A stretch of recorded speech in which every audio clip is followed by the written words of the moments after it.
Илбе кадаша басталыпсқанда Волга сухазында чуштан немец чоны Казахстанзар Базасибирзер ыстыртыпсқан. Генрих Батстың сөбірезе Туруханск айманда болпарған. Писатель полар кізі 14 жастан сағары тоғынып бастан, балықтан аңнан.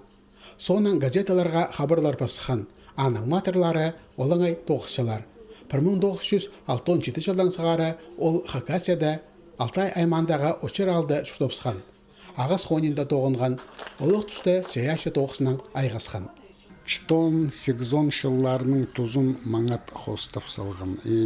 Бұл жаяшыларының арасында, бұл аттарының арасында ол позының орны, ол басқаларының балғаласпен жа, ол алынжа тұршатқан позының орны.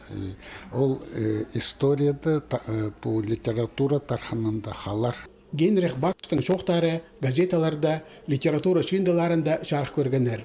1994 жылда писательнің «Из века в век» тип бастағы книгізі Хакас книга издательствосында сыхан. Бүкінде ол 9 книганың авторы. Хайзы тоғыстарының школада олғанар Хакасияның литературасы программа хостыры танысшалар. 8 класста тоғызжам, но сағынжам тігішіл уже 9 класста тоғынсы, олар уже өспірірла, сақыстар уже пасқалы болыр.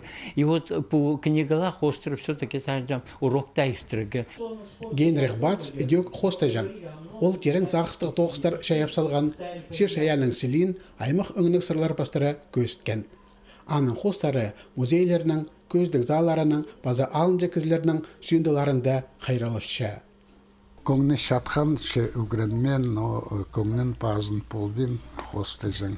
Мына бұл тоғыста сын неме хади бұл нескажак ширіктілі көршевіз сын неме, прай ол бұл пустав барған хайдақта соқ мұндақтықы неме кізе албас немеден сын немені шапсылғанмар.